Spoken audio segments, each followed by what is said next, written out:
ತಮಿಳುನಾಡಿನಲ್ಲಿ ಕರ್ನಾಟಕದ ಬಸ್ಗಳ ಮೇಲೆ ಕಲ್ಲು ತೂರಾಟ ನಡೆಸಲಾಗಿದೆ. ಕರ್ನಾಟಕ ಸರ್ಕಾರ ತಮಿಳುನಾಡಿಗೆ ಕಾವೇರಿ ನೀರು ಹರಿಸುವ ವಿಚಾರಕ್ಕೆ ಸಂಬಂಧಪಟ್ಟಂತೆ ಸುಪ್ರೀಂ ಕೋರ್ಟ್ಗೆ ಅರ್ಜಿಯನ್ನ ಸಲ್ಲಿಸಿದೆ. ಈ ಹಿನ್ನೆಲೆಯಲ್ಲಿ ತಮಿಳುನಾಡಲ್ಲಿರುವಂತಹ ಕನ್ನಡಿಗರ ಹೋಟೆಲ್ಗಳ ಮೇಲೆ ಪೆಟ್ರೋಲ್ ಬಾಂಬ್ ಎಸೆಯಲಾಗಿದೆ. ಚೆನ್ನೈನ ವುಡ್ಲ್ಯಾಂಡ್ ಹೋಟೆಲ್ ಮೇಲೆ ದಾಳಿ ಮಾಡಿದ್ದು ಹೋಟೆಲ್ನ ಫ್ರಂಟ್ ಆಫೀಸ್ ಕಚೇರಿಯನ್ನ ಧ್ವಂಸಗೊಳಿಸಿದ್ದಾರೆ. ಇನ್ನು ಜೊತೆಗೆ ಕರ್ನಾಟಕ ನೋಂದಣಿಯ 10 ವಾಹನಗಳ ಮೇಲೂ ಕೂಡ ಕಲ್ಲು ತೂರಾಟ ನಡೆಸಲಾಗಿದೆ. ತಮಿಳುನಾಡಿನ ರಾಮೇಶ್ವರಂನಲ್ಲಿ 2 ಬಸ್, 3 ವ್ಯಾನ್ ಮತ್ತೆ 5 ಕಾರುಗಳ ಮೇಲೆ ಕಲ್ಲು ತೂರಲಾಗಿದೆ. ಪ್ರಕರಣ ಸಂಬಂಧ 50 ಜನರನ್ನ ಪೊಲೀಸರು ಬಂಧಿಸಿದ್ದಾರೆ. ಅಲ್ಲದೆ ನಾಗಪಟ್ಟಣಂ, ತಿರುಚಿ ಹಾಗೆ ತಂಜಾವೂರುಗಳಲ್ಲೂ ಕೂಡ ದಾಳಿ ನಡೆಸಲಾಗಿದೆ. ಗಲಾಟೆ ಹಿನ್ನೆಲೆಯಲ್ಲಿ ಕನ್ನಡಿಗರು ನಡೆಸ್ತಾ ಇರುವಂತಹ ಉದ್ಯಮಗಳ ಬಳಿ ಬಿಗಿ ಪೊಲೀಸ್ ಬಂದೋಬಸ್ತ್ ಕೈಗೊಳ್ಳಲಾಗಿದೆ.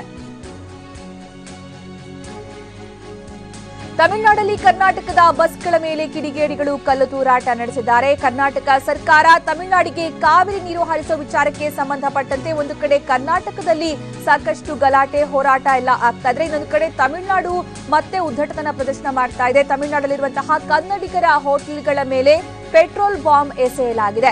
ಚೆನ್ನೈನ ವುಡ್ಲ್ಯಾಂಡ್ ಹೋಟೆಲ್ ಮೇಲೆ ದಾಳಿ ಮಾಡಲಾಗಿದ್ದು ಹೋಟೆಲ್ನ ಫ್ರಂಟ್ ಆಫೀಸ್ ಕಚೇರಿಯನ್ನ ಧ್ವಂಸಗೊಳಿಸಿದ್ದಾರೆ. ಅಷ್ಟು ಮಾತ್ರವಲ್ಲ, ಕರ್ನಾಟಕ ನೋಂದಣಿಯ 10 ವಾಹನಗಳ ಮೇಲೂ ಕೂಡ ದುಷ್ಕರ್ಮಿಗಳು ಕಲ್ಲು ತೂರಾಟ ನಡೆಸಿದ್ದಾರೆ.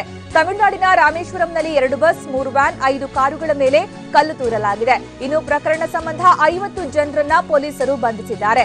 ಅಷ್ಟು ಮಾತ್ರವಲ್ಲ, ನಾಗಪಟ್ಟಣಂ, ತಿರುಚಿ ಹಾಗೆ ತಂಜಾವೂರುಗಳಲ್ಲೂ ಕೂಡ ದಾಳಿ ನಡೆಸಲಾಗಿದೆ. ಗಲಾಟೆ ಹಿನ್ನೆಲೆಯಲ್ಲಿ ಕನ್ನಡಿಗರು ನಡೆಸ್ತಾ ಇರುವಂತಹ ಉದ್ಯಮಗಳ ಬಳಿ ಬಿಗಿ ಪೊಲೀಸ್ ಬಂದೋಬಸ್ತನ್ನ ಕೈಗೊಳ್ಳಲಾಗಿದೆ. ಈಗ ನಾವು ನೋಡ್ತಾ ಇರುವಂತಹ ದೃಶ್ಯ ಬಸ್ಸುಗಳ ಗಾಜನ್ನ ಪುಡಿ ಪುಡಿ ಮಾಡ್ತಾ ಇರುವಂತಹ ದೃಶ್ಯ. ತಮಿಳುನಾಡಲ್ಲಿ ಮತ್ತೊಂದು ಕಡೆಗೆ ಹೋರಾಟ ತೀವ್ರಗೊಂಡಿದೆ. ಇದಕ್ಕೆ ಕಾರಣ ತಮಿಳುನಾಡಿಗೆ ಹರಿಸ್ತಾ ಇರುವಂತಹ ಕಾವೇರಿ ನೀರಿನ ವಿಚಾರವಾಗಿ ಏನಿವತ್ತು ಆದೇಶ ಮಾರ್ಪಡಿಸುವಂತೆ ಕೋರಿ ಅರ್ಜಿಯನ್ನು ಸಲ್ಲಿಸಲಾಗಿತ್ತು. ಅದರ ವಿಚಾರಣೆ ಇವತ್ತು 10:30ಕ್ಕೆ ಸುಪ್ರೀಂ ಕೋರ್ಟ್ನಲ್ಲಿ ಬರಲಿದೆ. ಕರ್ನಾಟಕ ಸರ್ಕಾರದ ನಡೆಯನ್ನ ಖಂಡಿಸಿ ತಮಿಳುನಾಡಲ್ಲಿ ಈಗ ಪ್ರತಿಭಟನೆ ಜೋರಾಗಿದೆ. ಆದರೆ ಕನ್ನಡಿಗರಿಗೆ ಆಗುವಂತಹ ಅನ್ಯಾಯದ ವಿರುದ್ಧ ಕರ್ನಾಟಕ ಬಂದ್ಗೆ ಕರೆ ಕೊಡಲಾಗಿತ್ತು. ಕರ್ನಾಟಕದಲ್ಲಿ ಸಾಕಷ್ಟು ಹೋರಾಟ ನಡೆಸಲಾಗಿತ್ತು.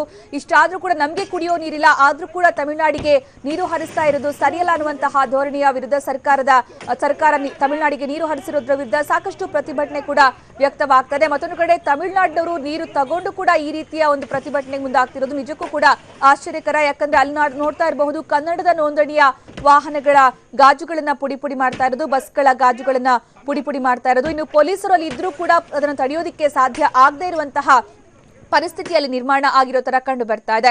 ಇನ್ನು ಬಸ್ಸಿನ ಗಾಜುಗಳು ಪುಡಿ ಪುಡಿ ಆಗಿರೋದು ನಾವು ನೋಡಬಹುದು. ಕರ್ನಾಟಕ ನೋಂದಣಿಯ ಸುಮಾರು 10 ಕಾರುಗಳ ಮೇಲೂ ಕೂಡ ಕಲ್ಲೆಸೆಯಲಾಗಿದೆ. ಇನ್ನು ವುಡ್ಲ್ಯಾಂಡ್ ಅನ್ನುವಂತಹ ಕನ್ನಡಿಗರ ಹೋಟೆಲ್ ಮೇಲೆ ಚೆನ್ನೈನಲ್ಲಿ ದಾಂಧಲೆ ನಡೆಸಲಾಗಿದೆ. ಅಷ್ಟು ಮಾತ್ರವಲ್ಲ, ಪೆಟ್ರೋಲ್ ಬಾಂಬ್ ಅನ್ನ ಎಸೆಯಲಾಗಿದೆ. ಇನ್ನು ಫ್ರಂಟ್ ಕಚೇರಿಯನ್ನ ಧ್ವಂಸಗೊಳಿಸಲಾಗಿದೆ. ನಾವೀಗ ನೋಡ್ತಾ ಇರಬಹುದು ಅಲ್ಲಿ ಪೊಲೀಸರು ಮತ್ತೆ ಸ್ಥಳೀಯರ ಜೊತೆಗೆ ಮಾತುಕತೆ ನಡೀತಾ ಇರುವಂತಹ ವಿಚಾರ. ಒಟ್ಟಾರೆ ತಮಿಳುನಾಡಲ್ಲಿ ಈಗ ಪುಂಡಾಟ ಮಿತಿ ಮೀರ್ತಾ ಇದೆ. ಕರ್ನಾಟಕ ನೋಂದಣಿ ಇರುವಂತಹ ಬಸ್ಗಳ ಗಾಜುಗಳನ್ನ ಪುಡಿ ಪುಡಿ ಮಾಡ್ತಾ ಇರೋದು ನಾವು ನೋಡಬಹುದು. ಬಸ್ನ ಗಾಜನ್ನ ಒಡೆದು ಹಾಕ್ತಾ ಇರುವಂತಹ ದೃಶ್ಯ ಇದು ರಾಮೇಶ್ವರಂನಲ್ಲಿ ಕಂಡು ಬಂದಂತಹ ದೃಶ್ಯ. ಅಲ್ಲಿ 3 ಬಸ್ಗಳ ಗಾಜುಗಳನ್ನ ಪುಡಿ ಪುಡಿ ಮಾಡಲಾಗಿದೆ. ಅದರಲ್ಲೂ ಕೂಡ ಪರ್ಟಿಕ್ಯುಲರ್ಲಿ ಕನ್ನಡದ ನೋಂದಣಿ ಇರುವಂತಹ ಬಸ್ಗಳನ್ನೇ ಹುಡುಕಿ ದುಷ್ಕರ್ಮಿಗಳು ಅಟ್ಟಹಾಸ ಮೆರಿತಾ ಇದ್ದಾರೆ. ಈ ಬಗ್ಗೆ ಹೆಚ್ಚಿನ ಮಾಹಿತಿ ನೀಡ್ತಾರೆ ನಮ್ಮ ಪ್ರತಿನಿಧಿ ರಮೇಶ್. ತಮಿಳುನಾಡಲ್ಲಿ ಸದ್ಯ ಪರಿಸ್ಥಿತಿ ಹೇಗಿದೆ? ನೋಡ್ತಾ ಇದ್ರೆ ಅಲ್ಲೂ ಕೂಡ ಗಲಾಟೆ ಜೋರಾಗಿರೋರತ್ತ ಕಂಡು ಬರ್ತಾ ಇದೆ. ಇಲ್ಲಿ ಗಲಾಟೆ ಅಂತ ಹೇಳಿದ್ರೆ ಏನು ನಿನ್ನೆ ಇದುವರೆಗೂ ಕೂಡ ಶಾಂತಿಯುತವಾಗಿ ಇದ್ದದ್ದು, ಅಲ್ಲಲ್ಲಿ ಪ್ರತಿಭಟನೆಗಳು ನಡೀತಾ ಇತ್ತು. ಎಲ್ಲೋ ಕೆಲವೊಂದು ಫ್ರಿಂಜ್ ಎಲಿಮೆಂಟ್ಸ್ ಅಂತ ಏನ್ ಕರೀತಾರೆ, ಈ ಸಣ್ಣ ಪುಟ್ಟ ದುಷ್ಕರ್ಮಿಗಳು ಕೆಲವೊಂದು ಬಸ್ಗಳ ಮೇಲೆ ಕಲ್ತೂರಾಟ ಮಾಡಿದ್ ಮಾತ್ರ ನಡೆದಿತ್ತು. ಆದ್ರೆ ಇವತ್ತು ಸ್ವಲ್ಪ ವ್ಯಾಪಕ ರೀತಿಯಲ್ಲಿ ನಡೆದಿದೆ ಅಂತಾನೆ ಹೇಳ್ಬೋದು. ಚೆನ್ನೈನಲ್ಲಿ ಇರ್ತಕ್ಕಂಥ ಪ್ರಸಿದ್ಧ ಹೋಟೆಲ್ ವುಡ್ಲ್ಯಾಂಡ್ಸ್ ಹೋಟೆಲ್, ಏನ್ 3 ಸ್ಟಾರ್ ಹೋಟೆಲ್ ಹೇಳ್ತೀವಿ, ಆ ಹೋಟೆಲ್ ಮೇಲೆ ಪೆಟ್ರೋಲ್ ಬಾಂಬ್ ಅನ್ನ ದಾಳಿ ಮಾಡಿರ್ತಕ್ಕಂಥದ್ದು. ಅದೇ ರೀತಿ ಅಲ್ಲಿನ ರಿಸೆಪ್ಷನ್ ಅಲ್ಲಿ ಹೋಗಿ ಗಲಾಟೆ ಮಾಡಿ ಗಾಜುಗಳನ್ನ ಹೊಡೆದಾಕಿರ್ತಕ್ಕಂಥ ಘಟನೆ ನಡೆದಿದೆ. ಅದೇ ರೀತಿ ನಾಗಪಟ್ಟಣಂ, ರಾಮೇಶ್ವರಂ ಸೇರಿದಂತೆ ಹಲವೆಡೆ ಬಸ್ಗಳ ಮೇಲೆ ಕಲ್ಲು ತೂರಾಟ ನಡೆದಿರ್ತಕ್ಕಂಥದ್ದು ನಡೆದಿದೆ. ಓಕೆ ರಮೇಶ್, ಅಲ್ಲಿ ಕನ್ನಡಿಗರನ್ನ ಟಾರ್ಗೆಟ್ ಮಾಡಲಾಗ್ತಾ ಇದೆಯಾ? ಬಸ್ಗಳಿಗೆ ಮಾತ್ರ ಕಲ್ಲು ತೂರಲಾಗ್ತಿದೆಯಾ ಅಥವಾ ಜನರಿಗೆ ಏನಾದ್ರು ತೊಂದರೆ ಆಗ್ತಾ ಇದೆಯಾ? ಇಲ್ಲಿನ ಸಂಬಂಧಪಟ್ಟಂತೆ ತಮಿಳುನಾಡಿಗೆ ಸಂಬಂಧಪಟ್ಟಂತೆ ಹೇಳ್ಬೇಕಾದ್ರೆ ಜನರ ಮೇಲೆ ಯಾವುದೇ ರೀತಿಯಾದಂತಹ ಹಲ್ಲೆ ನಡೆದಿಲ್ಲ.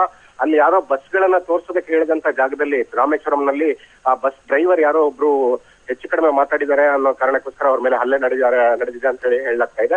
ಉಳಿದಂತೆ ಕನ್ನಡಿಗರಿಗೆ ಯಾರಿಗೆ ಯಾವುದೇ ರೀತಿಯಾದಂತಹ ಸೇಫ್ಟಿಗೆ ಯಾವುದೇ ತೊಂದರೆ ಉಂಟಾಗಿಲ್ಲ ಅಂತಾನೆ ಹೇಳ್ಬೋದು. ಎಲ್ಲರೂ ಕೂಡ ಕ್ಷೇಮವಾಗಿ ಇದ್ದಾರೆ ಅಂತ ಹೇಳಿ ಏನು ಜನ ಅಲ್ಲಲ್ಲಿ ಬಾಂಬ್ ಏನ್ ಪೆಟ್ರೋಲ್ ಬಾಂಬ್ ದಾಳಿ ನಡೆದಿರ್ತಕ್ಕಂಥದ್ದು ಇರ್ಬೋದು, ಇನ್ನೊಂದಿರ್ಬೋದು, ಅದೆಲ್ಲ ಪ್ರತಿಭಟನೆಯ ರೂಪ ಅಂತಾನೆ ಹೇಳಲಾಗ್ತಾ ಇದೆ. ಏನು ನಿನ್ನೆ ಒಂದು ವಿಡಿಯೋ ಹೊರಗಡೆ ಬಂದಿತ್ತು, ಒಬ್ಬ ತಮಿಳು ಯುವಕನನ್ನ ಬೆಂಗಳೂರಿನಲ್ಲಿ ಹಲ್ಲೆ ಮಾಡಿದ್ರು ಅಂತೇಳಿ. ಅದಕ್ಕೆ ಪ್ರತೀಕಾರವಾಗಿ ಇಲ್ಲಿ ಪ್ರತಿಭಟನಾ ಸ್ವರೂಪದಲ್ಲಿ ಈ ರೀತಿಯ ಒಂದು ದಾಳಿಗಳೇ ನಡೆದಿದೆ ಅಂತಾನೆ ಹೇಳಲಾಗ್ತಾ ಇದೆ.